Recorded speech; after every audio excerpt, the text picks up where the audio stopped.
pouvoir être avec nous cet après-midi.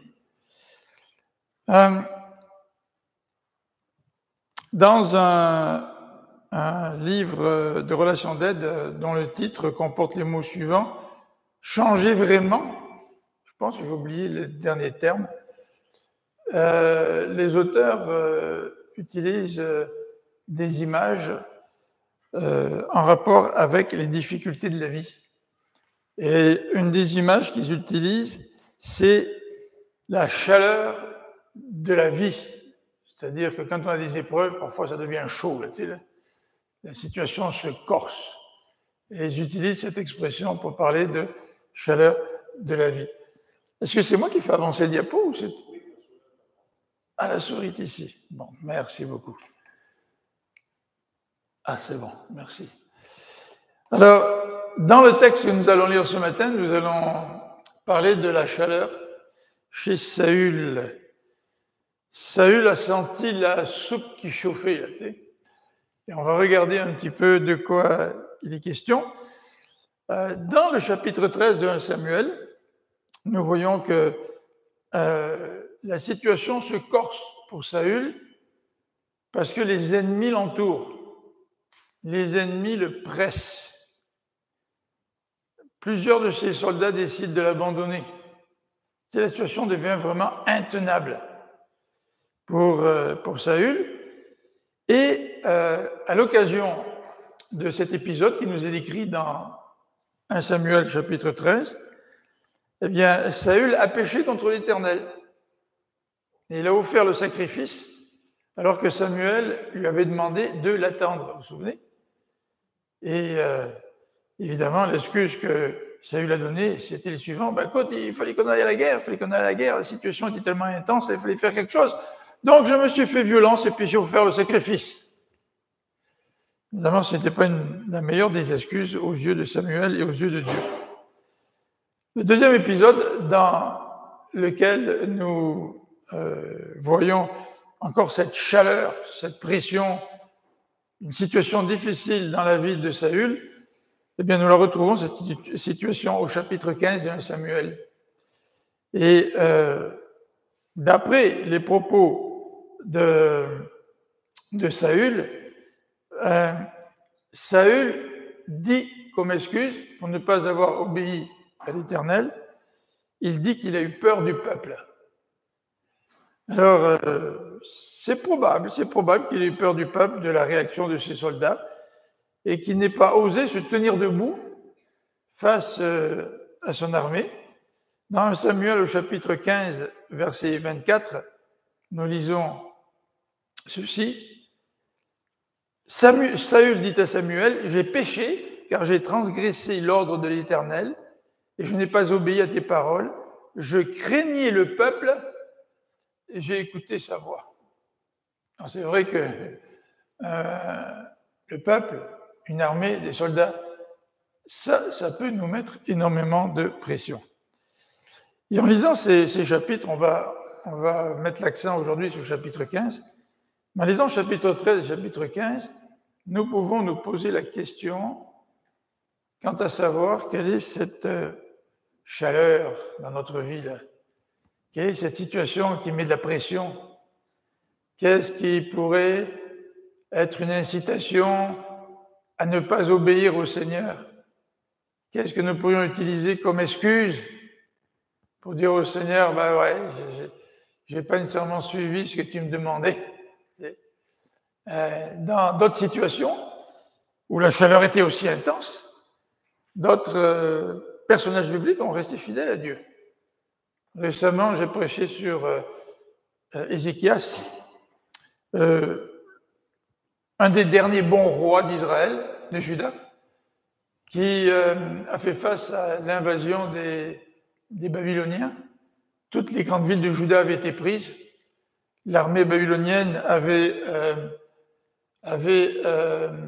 mis le siège devant Jérusalem. La famine était intense. Et puis le chef de camp arrive et puis harangue toute la population de Jérusalem qui se trouvait sur les murailles en disant devant tout le monde, écoutez, là, tous les autres dieux des autres peuples n'ont pas pu les sauver de notre main. Pensez-vous que votre Dieu à vous va vous sauver de ma main? De toute manière, c'est l'Éternel qui m'envoie. C'est ce que l'ordre du camp, le chef du camp de Sennachérib a osé dire au peuple. Et le peuple d'Israël, où les chefs disaient au chef du camp, là, ils disaient, ne parle pas en araméen, parle pas en hébreu, parce que tout le monde comprend. Ben, le gars, il voulait que tout le monde comprenne. Parce qu'il dit, rendez-vous, puis je vous donnerai la vie sauve. Rendez-vous, vous aurez la vie sauve, et je vous amènerai en exil. Alors, la pression était immense. Et par la suite, vous connaissez certainement l'histoire, lorsque Sennachérib envoie une lettre à Ézéchias, dans laquelle il lui dit, tu penses que le contretemps que j'ai avec le roi éthiopien, ça va changer la situation? Je vais tout de même prendre Jérusalem. Il dit, ton Dieu pourra rien faire. Encore une fois, il se moquait de Dieu. Et Ézéchias a pris la lettre du roi, est allé dans le temple, et puis il a lu la lettre. Auparavant, lorsque le chef de camp avait prononcé son discours, il est allé voir le prophète Ésaïe. Mais dans les deux camps, la situation était intense. La chaleur était intense. Pourtant, Ézéchias a réagi tout à fait différemment de Saül dans le texte qui est devant nous. J'aimerais, avant de regarder le texte d'un peu plus près, j'aimerais situer le chapitre 15. Le chapitre 15 se trouve après la conclusion d'une section qui se trouve au chapitre 14 à partir des versets 47. Au chapitre 14, verset 47, il nous est dit ceci. Après que Saül eut pris possession de la royauté sur Israël, il fit de tous côtés la guerre à tous ses ennemis, à Moab, aux enfants d'Ammon, à Édom, au roi de Tsoba et aux Philistins, et partout où il se tournait, il était vainqueur. Il manifesta sa force, battit Amalek et délivra Israël de la main de ceux qui le pillaient. Les fils de Saül étaient Jonathan, Jéchvi et Malkishua. Ces deux fils s'appelaient l'aîné Mérab et la plus jeune Michal. Le nom de la femme de Saül était Ahinoam, fille d'Arimath. Le nom du chef de son armée était Abner, fils de Ner, oncle de Saül. Kis, père de Saül, et Ner, père d'Abner, était fils d'Abiel. Pendant toute la vie de Saül, il eut une guerre acharnée contre les Philistins, et dès que Saül apercevait quelque homme fort et vaillant, il le prenait à son service, il l'enrôlait comme soldat. Alors, le chapitre 15 vient après cette section qui nous parle des succès militaires de Saül, mais le chapitre 15 nous décrit une crise dans la vie de Saül qui n'a pas observé le commandement de l'Éternel, et cette crise sert de préparation à la venue de David. David qui va être choisi comme roi pour succéder à Saül, et c'est ce que le texte du chapitre 16 nous décrit, l'onction de David. Et l'onction de David nous est expliquée en partie par le récit que nous retrouvons au chapitre 15. Alors, cet après-midi, je voudrais regarder avec vous 3 éléments que nous retrouvons dans le passage. Le premier élément parle de dévouement par interdit. Qu'est-ce que c'est que le dévouement par interdit? Si nous on lit ce texte du chapitre 15 et l'ordre de l'Éternel, on pense peut-être qu'il est question de vengeance. On n'aime pas trop la vengeance. On dit aujourd'hui, il vaut mieux pardonner que de se venger, parce que le pardon, ça nous fait du bien. Ça, c'est la raison qu'on donne aujourd'hui. Donc, on pardonne pour se faire du bien. J'espère que le Seigneur, il se fait beaucoup de bien, alors s'il nous pardonne. Mais c'est pas ce que la Bible dit. La Bible nous dit que nous pardonnons pour le bien de l'offenseur. Bien sûr que ça peut nous faire du bien, mais nous faire du bien n'est pas la première raison. Alors, on va regarder un petit peu ce problème de la vengeance. On va regarder aussi, au travers du dévouement par interdit, on va aussi regarder la désobéissance de Saül et sa repentance qui est superficielle. Il a beau admettre dans le verset 24 qu'il a péché parce qu'il avait peur du peuple, sa repentance reste superficielle comme nous allons le voir. Donc, nous allons regarder ensemble le problème de l'obéissance en rapport avec donc, son comportement. Et nous allons regarder aussi la parole de l'Éternel. C'est un troisième élément, ça, que nous retrouvons dans le passage, c'est la place de la parole de l'Éternel. L'Éternel va parler, et nous allons regarder ce que l'Éternel dit. Nous allons voir aussi quelle est la réponse de Saül face à ce que l'Éternel a dit. Alors donc, premier élément, dans ce chapitre 15, c'est la question de la vengeance ou du dévouement par interdit. Alors, on va lire ensemble à partir du verset 1er, chapitre 15. Samuel dit à Saül, « C'est moi que l'Éternel a envoyé pour t'oindre roi sur son peuple, sur Israël. » C'est moi qui t'ai envoyé. Hein? Écoute donc ce que dit l'Éternel. L'Éternel a des prérogatives parce qu'il a choisi Saül. Il a des prérogatives sur nos vies parce qu'il nous a choisis. Et parce qu'il nous a choisis, la parole de Dieu nous encourage aussi à l'écouter. Verset 2. Ainsi parle l'Éternel des armées, je me souviens de ce qu'Amalek fit à Israël lorsqu'il lui ferma le chemin à sa sortie d'Égypte. Va maintenant, frappe Amalek et dévouer par interdit tout ce qui lui appartient. Tu ne l'épargneras point et tu feras mourir hommes, femmes, enfants, nourrissons, bœufs, brebis, chameaux et ânes. C'est un ordre qui peut paraître extrêmement surprenant. C'est ce qu'on appelle dans la Bible le dévouement par interdit. C'est-à-dire que toute la ville, les ennemis, étaient entièrement massacrés. Ils étaient offerts à l'Éternel, le butin y compris. C'est-à-dire que l'armée ne gardait rien pour eux. Et souvent, le dévouement par interdit était l'expression du jugement de Dieu. Et nous avons de la difficulté avec un tel comportement. Cette description est très dure, mais nous avons une difficulté avec le jugement de Dieu parce qu'il est clair que le dévouement par interdit, c'est l'expression du jugement de Dieu. Et parfois, parce que nous avons du mal avec le jugement de Dieu, nous l'associons à la vengeance, c'est trop dur, c'est trop barbare. Bien parfois, ça nous conduit à minimiser ce que Dieu nous demande. Et ce n'était pas le cas pour Saül, puisque lui semblait dire qu'il avait peur du peuple. Mais c'est vrai que parfois, nous avons du mal à accepter le fait que Dieu juge, le fait que Dieu condamne, le fait que Dieu ne va pas sauver tout le monde. Nous aimerions tellement qu'il sauve tout le monde, nous avons du mal à accepter son jugement. Mais nous acceptons son jugement que si nous acceptons sa sainteté. Et nous acceptons ce jugement que si nous acceptons la gravité de notre péché face à son jugement. Donc, ce n'est pas simplement une simple vengeance. En fait, pourquoi Dieu intervient ainsi? Parce que c'est si on emploie un mot controversé, une juste vengeance. Est-ce qu'on associe les deux mots en général? Pas souvent. On dit la vengeance négative. On va peut-être parler d'un juste jugement. Mais on pourrait aussi employer l'expression une juste vengeance.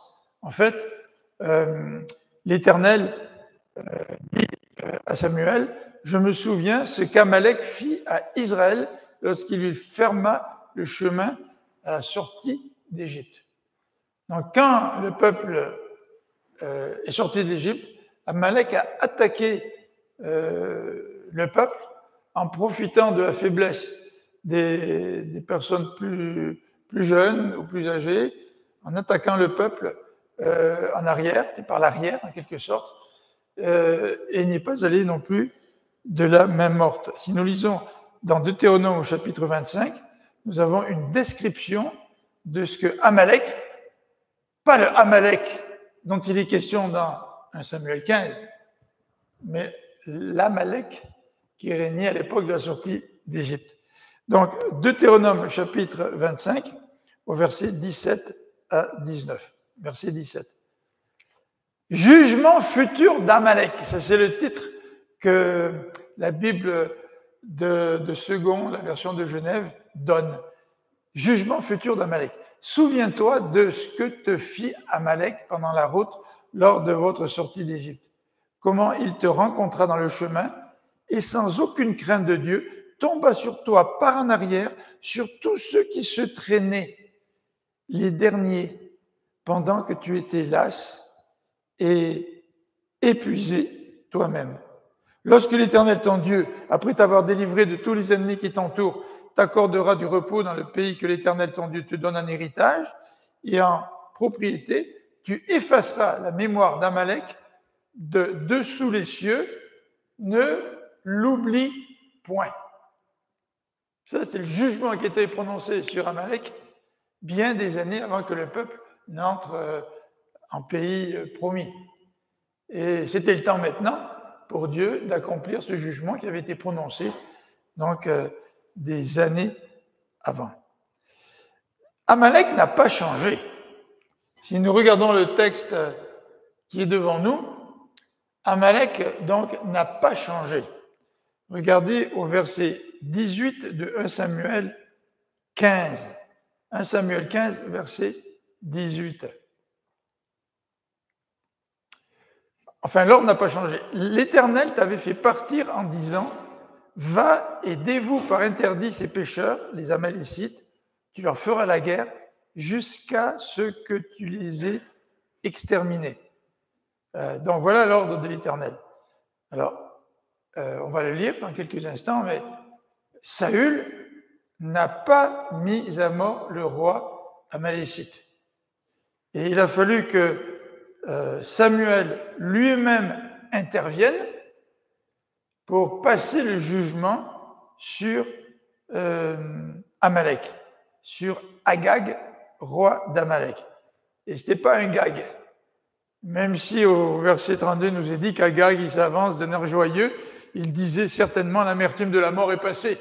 Saül ne l'avait pas mis à mort, il s'est dit j'ai échappé, il est tout content. Samuel, verset 33 dit, de même que ton épée a privé des femmes de leurs enfants, ainsi ta mère entre les femmes sera privée d'un fils. Et Samuel mit Agag en pièces devant l'Éternel à Gilgal. Vous voyez, même Agag, le roi d'Amalek, était aussi un homme qui avait commis des meurtres. Donc lui aussi, en tant qu'individu, était passible du jugement de Dieu, même si son peuple, depuis l'épisode à la sortie d'Égypte où ils avaient attaqué le peuple d'Israël qui était en marche, ils attaquaient les plus faibles, même si le peuple des Amalécites, à l'époque, était déjà passible du jugement. Donc Amalek lui-même n'a pas changé. Quel est le sens de ce dévouement par interdit ?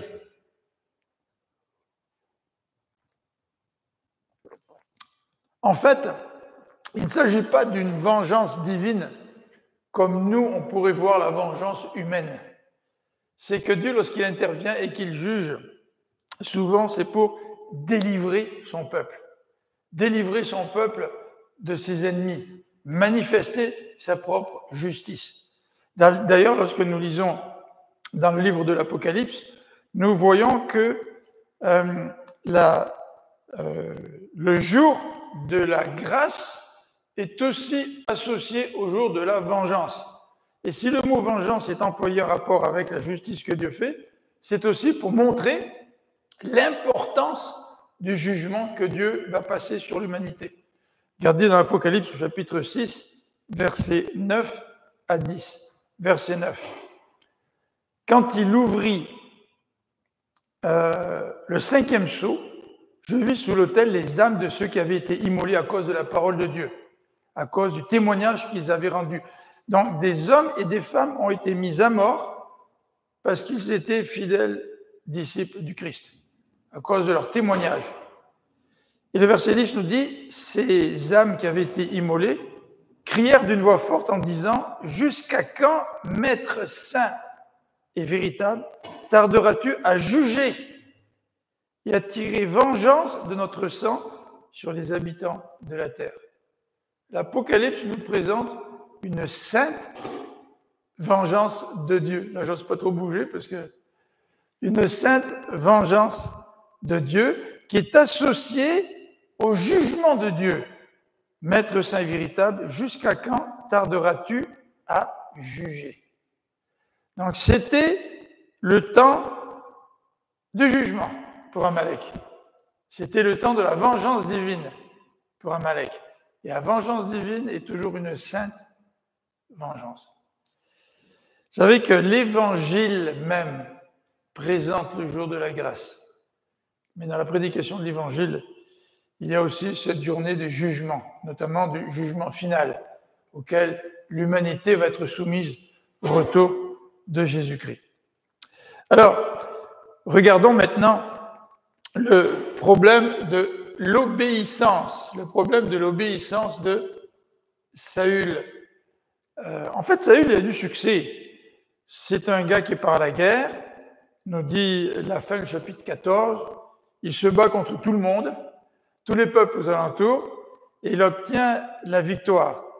C'est extraordinaire, on a un roi qui est victorieux. Tu sais. Mais le succès d'un roi ne dépend pas seulement de ses victoires à la guerre. Le succès d'un roi dépend aussi de son obéissance vis-à-vis de Dieu. Donc, on revient au chapitre 15 du chapitre de Samuel, de 1 Samuel. Et nous allons continuer à lire à partir du verset 4.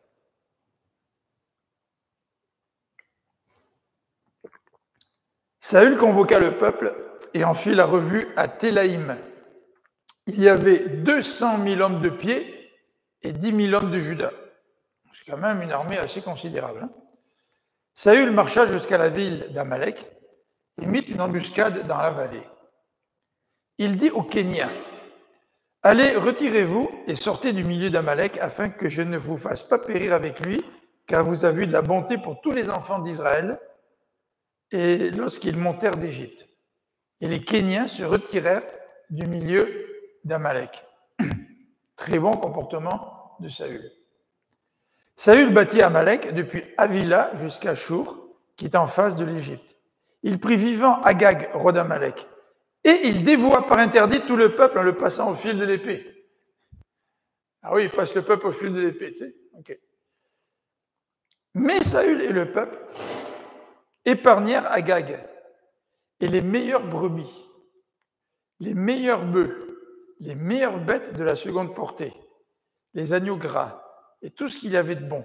Ils ne voulurent pas le dévouer par interdit et ils dévouèrent seulement tout ce qui était méprisable et chétif.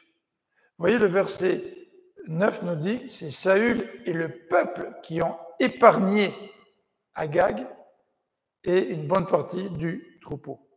Verset 10, l'Éternel adressa la parole à Samuel et lui dit, « Je me repens d'avoir établi Saül pour roi, car il se détourne de moi et il n'observe point mes paroles. » Samuel fut irrité et cria à l'Éternel toute la nuit. Il se leva de bon matin pour aller au-devant de Saül et en vint lui dire, « Saül est allé à Carmel et voici, il s'est érigé un monument. » C'est intéressant, un petit détail. Hein? Je vais ériger un monument à ma gloire. Tu sais. Puis il s'en est retourné et passant plus loin, il est descendu à Gilgal.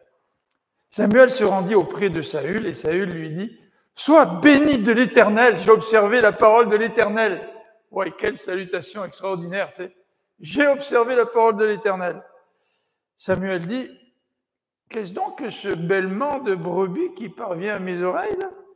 Et ce mugissement de bœufs que j'entends? » Oh, Saül répondit, « Ils les ont amenés de chez les Amalécites, parce que le peuple a épargné les meilleures brebis et les meilleurs bœufs, afin de les sacrifier à l'Éternel ton Dieu.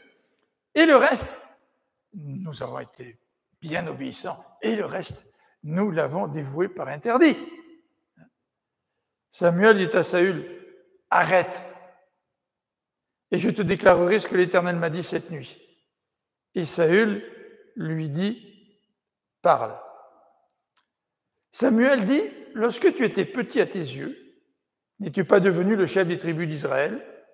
Et l'Éternel ne t'a-t-il pas oint pour que tu sois roi sur Israël?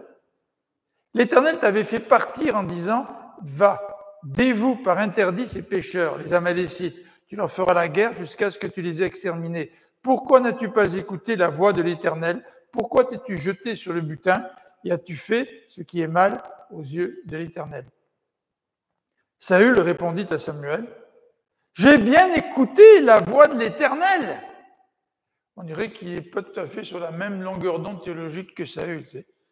que Samuel. Et j'ai suivi le chemin par lequel m'envoyait l'Éternel. J'ai amené Agag, roi d'Amalek, et j'ai dévoué par interdit les Amalécites. Voyez-vous l'astination de Saül, hein, pour se justifier et pour faire croire au prophète qu'il a véritablement obéi à l'Éternel. Verset 21, mais le peuple a pris sur le butin des brebis et des bœufs comme prémisse de ce qui devait être dévoué, afin de les sacrifier à l'Éternel, ton Dieu, à Gilgal. Samuel dit, l'Éternel trouve-t-il du plaisir dans les holocaustes et les sacrifices, comme dans l'obéissance à la voix de l'Éternel? Voici, l'obéissance vaut mieux que les sacrifices, et l'observation de sa parole vaut mieux que la graisse des béliers. Vous voyez, dans notre raisonnement pour justifier notre désobéissance, voilà ce que nous faisons. Ah, mais on a pris des animaux pour te les offrir en sacrifice. On compense au lieu d'obéir. On se dit, les sacrifices vont compenser à notre désobéissance. Puis le Seigneur, il va se calmer parce qu'on offre des sacrifices au lieu de l'obéir. Mais pour qui prenons-nous Dieu, quand on agit de cette manière-là? Je pense qu'il avait fait une baguette magique. Hein. Parce qu'il est allé derrière, puis depuis qu'il est allé derrière, ça ne fait plus de bruit avec le micro. Là. Ce matin, à l'église de l'île Jésus, j'ai enseigné sur les dons. Ah, il y a peut-être un don. Verset 23. Car la désobéissance est aussi coupable que la divination, et la résistance ne l'est pas moins que l'idolâtrie et les téraphimes. Puisque tu as rejeté la parole de l'Éternel, il te rejette aussi comme roi. Waouh! Il te rejette aussi comme roi. On va lire la suite du passage dans quelques instants. Mais méditons pour l'instant sur la question du problème de l'obéissance. Dans ce texte, il y a un problème face à l'obéissance. Parce que notre ami Saül a du succès, il remporte la victoire contre les Amalécites, mais il pratique ce qu'on appelle une obéissance sélective. Et souvent, c'est un petit peu ce que nous faisons. Dans les versets 4 à 6, je vois que j'ai inscrit le verset 4 à 6, il est dit ceci. Ah oui, je l'ai lu tout à l'heure là.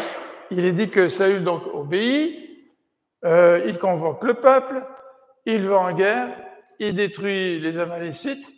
Donc, en quelque sorte, il accomplit la justice que Dieu lui avait demandé d'accomplir. D'accord? Mais, comme nous l'avons vu, il n'a pas complètement obéi à Dieu, puisqu'il a obtenu la victoire, mais il a fait des compromis. Le verset 7 à 9 nous décrit le compromis de Saül. Il prend vivant le roi d'Amalek, même s'il dévoue par interdit le peuple entier, mais il garde aussi une partie du troupeau, du cheptel, les meilleures bêtes, il les garde pour lui. Donc, la victoire, oui, il l'obtient, oui, il obéit, il va à la guerre, mais cette obéissance est sélective, puisqu'il fait des compromis dans son obéissance. Et la conséquence de tout cela, c'est que Dieu va lui enlever le royaume. C'est intéressant parce que je crois que nous aussi, aujourd'hui, nous faisons des compromis dans notre obéissance à Dieu. Et on compense. On compense en offrant des sacrifices à Dieu par notre temps, par notre service, par notre ministère. Mais d'autre côté, nous n'obéissons pas pleinement à Dieu. On a des choix à faire dans la vie. Hein. Et souvent, ces compromis se font dans le domaine de l'éthique, c'est-à-dire du comportement. Aujourd'hui, on parle beaucoup du comportement sexuel, de l'éthique sexuelle. Il y a énormément de compromis qui se font dans ce domaine au sein du peuple de Dieu. On dit que dans ce domaine, les chrétiens ne font aucune différence par rapport aux non-chrétiens. C'est comme si on a adopté la pensée du monde. Et puis oui, on pense qu'on obéit à Dieu. Oui, on va à l'église, on sert. Oui, on donne de l'offrande. Oui, on exerce un ministère. et puis on se satisfait de ces gestes d'obéissance tout en acceptant des compromis dans d'autres domaines de notre vie. Alors là, on donne l'exemple du domaine de l'éthique sexuelle, mais en ce qui concerne peut-être aussi la gestion de notre argent. Est-ce que nous gérons notre argent selon des principes bibliques? Est-ce que nous obéissons à Dieu sur la manière de gérer notre argent? Ou est-ce que nous dépensons notre argent comme le font tout le reste du monde, comme si nous n'étions pas chrétiens? Est-ce que nous obéissons à Dieu et puis nous mettons notre confiance en lui au lieu d'essayer de trouver par nos propres moyens des solutions à nos problèmes? Lorsque la situation devient très très chaude dans notre vie, lorsqu'on a des gros défis, est-ce que nous faisons confiance à Dieu? Est-ce que nous obéissons à Dieu? Ou est-ce que là encore, nous obéissons que dans certains contextes et d'une certaine manière, mais dans d'autres domaines, non. Nous faisons confiance en nos propres forces. Nous faisons confiance en nos propres ressources. Alors, Dieu va s'adresser à Samuel à partir du verset 11. Et Dieu dit à Samuel, « Je me repens d'avoir établi Saül pour roi, car il se détourne de moi et n'observe point mes paroles. » Dieu se repent. Est-ce que Dieu avait péché pour se repentir? Non, ce n'est pas dans ce sens-là. En quelque sorte, Dieu regrette d'avoir choisi Saül. C'est ce qu'on appelle un anthropomorphisme, c'est-à-dire que Dieu utilise une expression utilisée pour l'être humain pour exprimer qu'il va changer par rapport à une certaine situation, par rapport à certains serviteurs, par exemple, par rapport au sort d'un peuple, par exemple. Donc, l'Éternel se repent d'avoir établi Saül pour roi, non pas parce qu'il a fait une erreur, l'Éternel ne fait pas d'erreur, mais l'Éternel va prononcer un jugement sur Saül suite à son péché. C'est beaucoup plus c'est pas un échec au point de vue de Dieu, là. C'est beaucoup plus qu'un échec. C'est le plan de Dieu qui en quelque sorte, d'un point de vue humain, s'ajuste à la situation. Je t'avais choisi comme roi, tu m'aurais suivi, tu aurais été fidèle, eh bien, j'aurais établi une dynastie pour toi, là, mais là, tu as été infidèle, mais le plan que j'avais pour toi, tu ne le connaîtras pas puisque tu as désobéi. Et le passage au verset 11 nous dit aussi que Samuel a réagi. Il s'est mis en colère. Il y a d'autres termes qui sont utilisés dans d'autres versions, mais Samuel fut irrité. Alors, c'est un serviteur de Dieu, Samuel. Vous savez que ça arrive aux serviteurs de Dieu d'être irrités, de voir le comportement des chrétiens dans l'Église, de voir les comportements de leurs propres paroissiens. Et souvent, c'est une lutte spirituelle qu'ils doivent mener quand ils sont déçus, quand ils sont en colère de voir certaines situations. Et tant que tu n'as pas réglé cette émotion dans ton cœur, tu ne peux pas continuer à servir le Seigneur dans la situation présente. Et là, c'était un rude combat pour Samuel. Il a crié à l'Éternel toute la nuit. Ouais, mais tu sais, Éternel, tu m'as dit de leur choisir un roi, puis moi, je voulais pas qu'ils choisissent un roi. Puis tu m'as dit, ouais, mais c'est pas toi qui rejettes Samuel, c'est moi qui rejette, je vais leur choisir un roi. Tu sais. Mais Seigneur, pourquoi tu as choisi un roi? Regarde la situation catastrophique avec Saül qui ne t'a pas obéi. Tu sais. Je m'imagine un peu, le texte ne dit pas là, j'imagine un peu la colère de Samuel et sa réaction face à cette situation. Et il a fallu qu'il accepte ce que Dieu lui a dit, il a fallu qu'il croie la souveraineté de Dieu, il a fallu qu'il croie que Dieu dirige toutes choses, même s'il a certainement été très déçu par le comportement du roi Saül. Face à la parole de Dieu qui a été délivrée à Saül, Saül va réagir. Alors, regardons un petit peu la réaction de Saül face à la parole de Dieu.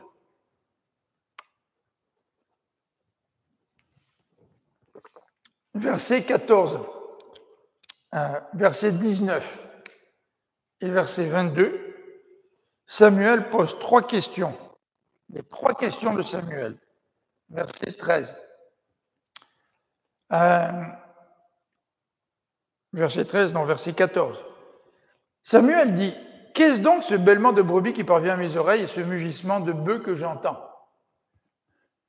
Pensez-vous que Samuel ne savait pas ce qui se passait? Est-ce qu'il avait besoin d'une réponse à sa question? Il n'avait pas besoin de réponse à la question.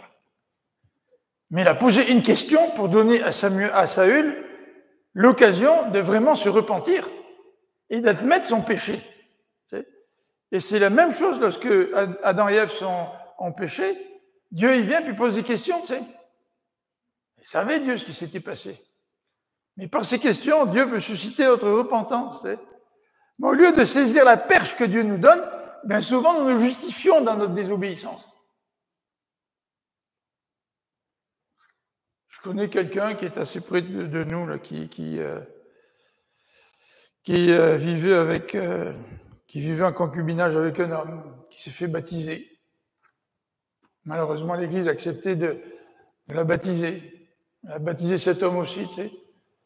Je ne sais pas si l'homme était chrétien. On avait rencontré cette femme avant, mon collègue pasteur et moi. On lui avait parlé des directives de Dieu, tu sais, concernant le mariage mixte, par exemple, ou le fait d'être à côté, les convictions bibliques sur la valeur du mariage, etc.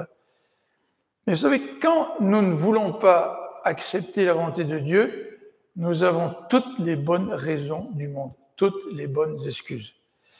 Et Samuel veut susciter une repentance dans le cœur de Saül, mais Saül va trouver toutes sortes d'excuses, comme nous allons le voir dans quelques instants. Regardez verset 19. Verset 19. Pourquoi n'as-tu pas écouté la voix de l'Éternel? Pourquoi t'es-tu jeté sur le butin et as-tu fait ce qui est mal aux yeux de l'Éternel? Moi, si j'avais été peut-être à la place de Samuel, je serais allé voir Saül en disant Saül, tu as désobéi et tu as gardé du butin pour toi-même. Moi, je l'aurais accusé tout de suite. Tu sais. Je ne sais pas vous comment vous auriez procédé, mais peut-être que vous auriez dit on va lui dire les 4 vérités à Saül. Tu sais. Il n'y échappera pas là. Mais remarquez tout de même, après avoir passé une nuit irrité à plaider devant l'Éternel, Samuel fait quand même preuve de tact. Il laisse quand même l'occasion à Saül de pouvoir confesser son péché. Tu sais. Et ça, pour nous, c'est un bon exemple. Surtout lorsqu'on est choqué, blessé, en colère, suite à un comportement répréhensible de nos frères ou de nos sœurs ou de ceux qui sont proches de nous. Regardez au verset 22, 3e question de Samuel. L'Éternel trouve-t-il du plaisir dans les holocaustes et les sacrifices, comme dans l'obéissance à la voix de l'Éternel? Il lui pose encore une question, tu sais. C'est la 3e question en quelque sorte que Samuel pose à Saül. Je trouve qu'il est bien patient, Samuel. Donc, Saül, lui, va expliquer à Samuel ce qu'est l'obéissance selon Saül. L'obéissance selon Saül, c'est pas tout à fait le même type d'obéissance selon Samuel. Le verset 13 nous dit ceci. Samuel se rendit auprès de Saül et Saül lui dit « Sois béni de l'Éternel, j'ai observé la parole de l'Éternel. » C'est d'emblée, hein, il a dû sentir, il a dû revenir le prophète. Il va me faire des reproches, lui, là, tu sais. Et puis, déjà, pour essayer de lui couper l'herbe sous les pieds, j'ai observé la parole de l'Éternel. Donc, on voit tout de suite comment il réagit. Verset 19 et le verset 20. Saül répondit à Samuel, « J'ai bien écouté la voix de l'Éternel. » Sa réponse aux questions montre l'endurcissement de son cœur. J'ai bien écouté la voix de l'Éternel, j'ai suivi le chemin par lequel m'a envoyé l'Éternel. J'ai amené Agag, roi d'Amalek, et j'ai dévoué par interdit les Amalécites. Vous voyez, cette obéissance qui n'en est pas une, ou cette obéissance qui est seulement une obéissance partielle. Mais une obéissance partielle, c'est de la désobéissance. Versets 22 et 23. Regardez, l'obéissance vaut mieux que les sacrifices. Saül, comme on a dit tout à l'heure, veut compenser à sa désobéissance par un acte religieux. Il n'y a rien de pire que ça. Essayer de gagner la faveur de Dieu par des actes religieux pour faire en sorte que Dieu va peut-être passer par-dessus notre désobéissance. Une désobéissance est une désobéissance. Verset 23, regardez ce que dit le prophète. La désobéissance est aussi coupable que la divination. Vous voyez, la conception de l'obéissance selon Saül, ça équivaut à de la divination, à de l'idolâtrie, nous dit ici le verset 23. Donc l'obéissance de Samuel, elle n'est pas tout à fait la même que celle de Saül. Regardons maintenant, en dernier élément, la repentance, on va la mettre entre guillemets, là, la repentance de Saül. Le problème de la repentance de Saül. Alors on a parlé un petit peu entre guillemets, de la repentance chez Dieu. Il n'y a pas de contradiction. Dieu essaye, en termes humains, de montrer que les choses vont changer.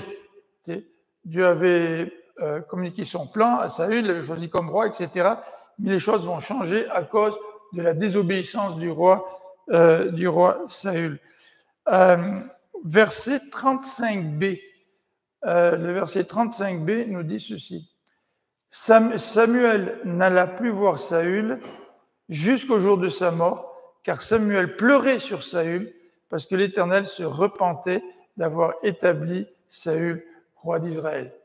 Vous voyez encore cette façon humaine d'expliquer le changement que Dieu va opérer par ce jugement qu'il a passé sur la royauté de Saül. Verset 29. Celui qui est la force d'Israël ne ment point et ne se repent point, car il n'est pas un homme pour se repentir. Vous voyez, quand on dit que Dieu se repent, Dieu ne se repent pas comme un homme se repent. Quand on dit que Dieu se repent, ça veut dire que Dieu va passer un jugement et que la situation va changer. Mais quand on dit que Dieu se repent, c'est une façon pour montrer le changement que Dieu va opérer. Ça ne veut pas dire que Dieu se repent de la même manière qu'un homme doit se repentir à cause de son péché. Donc, Dieu certainement souffrait de la situation d'une certaine manière. Vous savez que le péché, c'est une offense à Dieu aussi. Donc Dieu ne reste pas insensible à notre péché. Et Dieu n'est pas un yo-yo. C'est pas quelqu'un que l'on peut manipuler. C'est la raison pour laquelle Dieu prononce ses jugements, surtout lorsque notre obéissance est une obéissance élastique. Vous savez ? Chez Saül, regardons sa repentance. Regardons le jeu du jeu et du il. Regardez au verset 13. Le verset 13 nous dit ceci. Samuel se rendit auprès de l'Éternel et Saül lui dit, « Sois béni de l'Éternel. J'ai observé la parole de l'Éternel. » Il parle en jeu, il est bien fier de son affaire. Quand ça fait son affaire, il va parler en jeu, Saül. Mais le jeu du propre juste, vous savez, le jeu de celui qui veut s'auto-justifier devant l'Éternel. C'est moi, j'accomplis la parole de l'Éternel. Moi, je sers l'Éternel. Moi, je suis irréprochable. C'est exactement ce que Saül est en train de dire. Le verset 20, il parle aussi en utilisant le même pronom personnel. Saül répondit à Samuel, « J'ai bien écouté la voix de l'Éternel, j'ai suivi le chemin, j'ai amené Agag, j'ai dévoué par interdit. » On est super bon pour justifier notre péché. On est excellent là-dedans.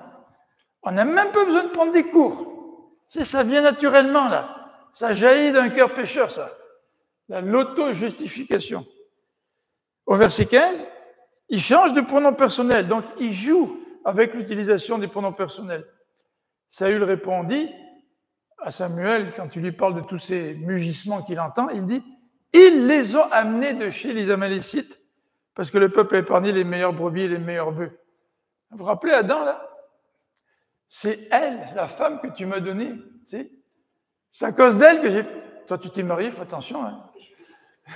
C'est à cause d'elle que j'ai péché. Tu sais. Ben, si on a un problème, c'est à cause de eux. Parce que c'est eux qui les ont amenés de chez les Amalécites. Voyons donc. Quand le roi reçoit l'ordre de l'Éternel de vouer par interdit un peuple, il l'annonce à toute l'armée pour que toute l'armée puisse suivre les indications du roi. Donc, soit Saül n'a rien annoncé du tout, ou soit Saül l'a annoncé, et quand il a vu que le peuple avait un petit peu de difficulté à suivre ses recommandations, au lieu d'insister, en tant que roi, il avait l'autorité, bien les laisser faire. Vous voyez, ils les ont amenés.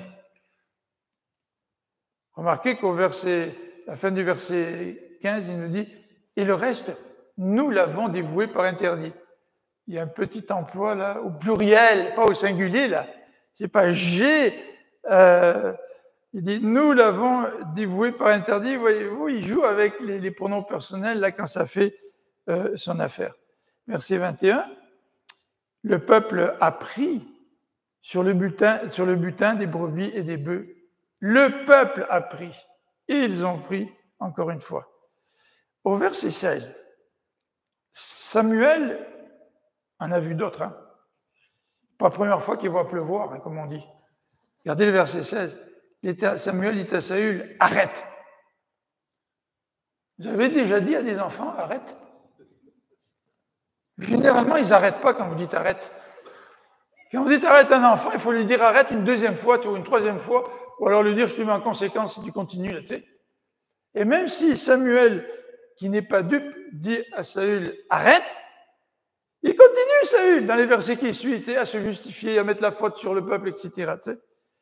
Mais Samuel refuse cette attitude. Et lorsque Samuel prononce le jugement sur Saül, en lui disant que l'Éternel a ôté la royauté, eh bien, à partir du verset 26, on lit ça, Samuel dit à Saül, « Je ne retournerai point avec toi, car tu as rejeté la parole de l'Éternel, et l'Éternel te rejette afin que tu ne sois plus roi sur Israël. » Finalement, Samuel prononce le jugement. Et face à cette situation, face à cette confrontation, Samuel, à 3 reprises, va poser des gestes de repentance, sans que ce soit de la vraie repentance. Regardez tout d'abord au verset 25 et 26. Verset 24. Alors, après que Samuel lui ait dit, écoute bien, l'obéissance vaut mieux que les sacrifices, hein. Et puis l'obéissance, la désobéissance est aussi coupable que la divination, au verset 23. La résistance ne l'est pas moins que l'idolâtrie et les téraphins. Puisque tu as rejeté la parole de l'Éternel, il te rejette aussi comme roi. Alors, première réaction de Saül, au verset 25, au verset 24, Saül dit à Samuel, « J'ai péché, car j'ai transgressé l'ordre de l'Éternel, je n'ai pas obéi à tes paroles, je craignis le peuple et j'ai écouté sa voix. » Alors, c'est les premières paroles de repentance de Saül. Et on pourrait se dire, ben, au moins, chez Saül, il y a une certaine sensibilité à sa désobéissance. Mais vous savez que pour tester la vraie repentance de quelqu'un, il faut aller au-delà de ce qu'il dit. On a besoin de discernement parfois pour évaluer la repentance de quelqu'un. Et ce premier appel de Saül à l'indulgence ou à la repentance est rejeté par Samuel dans les versets 25 et 26. Regardez verset 25, « Je te prie, pardonne mon péché, reviens avec moi et j'adorerai l'Éternel. » Il veut que Samuel revienne avec lui. Et on va voir dans le reste du texte, il veut que Samuel revienne avec lui parce que Samuel est une source d'autorité pour lui devant sa propre armée, devant son propre peuple. Et il sait très bien que si le prophète l'abandonne, eh bien, ça va affecter son autorité, ou ça risque d'affecter son autorité et sa légitimité. Donc, sa repentance, c'est une repentance intéressée. Je ne me repens pas parce que je réalise vraiment que j'ai péché contre toi, Seigneur. Je ne me repens pas parce que je réalise que je t'ai offensé. Je me repens parce que j'y trouve un intérêt de me repentir. Alors au verset 26, Samuel dit à Saül, « Je ne retournerai point avec toi, car tu as rejeté la parole de l'Éternel, et l'Éternel te rejette, afin que tu ne sois plus roi sur Israël. » La sanction a été prononcée. L'Éternel ne reviendra pas là-dessus. Mais voilà qu'au verset 27, Saül insiste. Et comme Samuel se tournait pour s'en aller, Saül le saisit par le pan de son manteau qui se déchira. Vous savez, les gens qui veulent vous forcer, là, les gens qui veulent vous imposer votre volonté, là, même quand vous quittez, vous courez après pour essayer de vous tenir, là, pour essayer de nouveau de faire en sorte de vous convaincre de ce qu'ils disent. Là, ils insistent. Ils insistent lourdement. Donc, Samuel se tourne pour s'en aller. Saül le saisit par le pan de son manteau qui se déchire. Samuel lui dit, « L'Éternel déchire aujourd'hui de dessus de toi la royauté d'Israël et la donne à un autre qui est meilleur que toi. » Deuxième refus de Samuel face à cette soi-disant repentance. Verset 30, Saül dit encore, « J'ai péché. Maintenant, je te prie, honore-moi en présence des anciens de mon peuple. » Vous voyez ces intentions qui viennent à la surface là? Honore-moi en présence des anciens de mon peuple et en présence d'Israël. Reviens avec moi et j'adorerai l'Éternel ton Dieu. Vous voyez comment on négocie avec Dieu parfois là? Seigneur, je vais marcher avec toi si tu me donnes ça. Seigneur, si j'ai un intérêt à te suivre là, je vais te suivre. Mais te suivre par amour, te suivre par obéissance, ça c'est notre paire de manches. J'ai besoin de toi, Samuel. J'ai besoin que tu m'honores auprès des anciens, des leaders de mon peuple en présence d'Israël. Et si tu m'honores, je vais adorer l'Éternel. Remarquez le verset 30. Ton Dieu. C'est plus son Dieu, là. Il ne dit pas j'adorerai l'Éternel, mon Dieu, parce que j'ai soif d'une communion avec mon Dieu. Ma désobéissance m'a fait perdre cette communion avec Dieu. Donc ma repentance, au travers de ma repentance, je veux retrouver cette communion avec mon Dieu. Mais non, c'est le Dieu de Samuel, ça. Troisième refus face aux appels de Saül. Conclusion. On va un petit peu boucler la boucle de ce texte. Les versets 1 à 3 nous ont présenté donc cette direction prophétique. Samuel a donné une direction prophétique en rapport avec le temps d'accomplir le jugement sur Amalek. Le jugement s'est accompli, c'est ce que nous voyons dans les versets 32 et 33, parce que Samuel a pris lui-même l'épée et a tué le roi amalécite, parce que Saül ne l'avait même pas fait. Saül aurait pu dire « Seigneur, je me repens, on fait venir le roi et on passe le jugement. » Mais non, il a fallu que ce soit Samuel qui passe le jugement. Et d'un point de vue prophétique, eh bien, l'éloignement de la royauté, l'enlèvement de la royauté souligne cette séparation prophétique qui allait s'accomplir alors que Dieu, au chapitre suivant, au verset 16, allait choisir une nouvelle dynastie, allait choisir un nouveau roi en la personne de David. Je ne sais pas pourquoi j'ai appelé ça maîtrise de soi, mais certainement il y a un lien. Mais dans le passage, on a vu l'intention de Saül, et notamment, on a souligné au verset 12 que quand Saül est revenu de la guerre, il s'est fait construire un monument. Tu sais, je vais célébrer ma propre victoire. Je vais célébrer mon propre orgueil. Tu sais.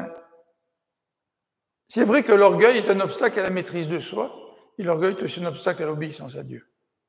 Verset 24, on a dit qu'un autre trait qui ressort de chez Saül, c'est qu'il avait peur des hommes.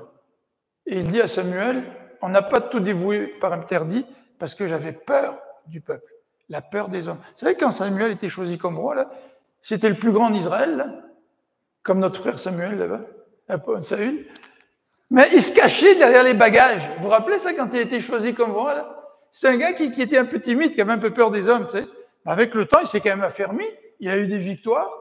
L'Éternel lui a donné des victoires. Mais voilà que cette fameuse peur des hommes revient. Tu sais. La peur des hommes qui nous empêche d'obéir pleinement à l'Éternel.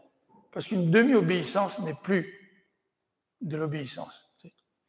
Et pour terminer, j'aimerais nous laisser sur cette question-là. Quand nous faisons face à une situation qui est chaude, ça brûle, c'est un défi devant nous, là. Il n'y a plus d'issue, on est coincé, là. Est-ce que cette situation va produire dans notre vie des ronces ou des fruits? Si je fais confiance à Dieu, comme Ézéchias, ça va produire des fruits. Si je ne fais pas confiance à Dieu, si je n'obéis pas à Dieu, ça va produire des ronces. Qu'est-ce que nous produisons dans notre vie? Est-ce que nous obéissons à Dieu? Est-ce que nous désobéissons à Dieu? Est-ce que nous produisons des fruits? Ou est-ce que nous produisons des ronces? On va prier ensemble.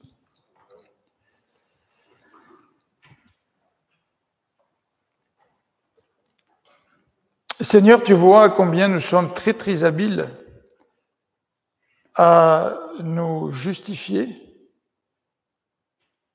ou à mettre la faute sur les autres.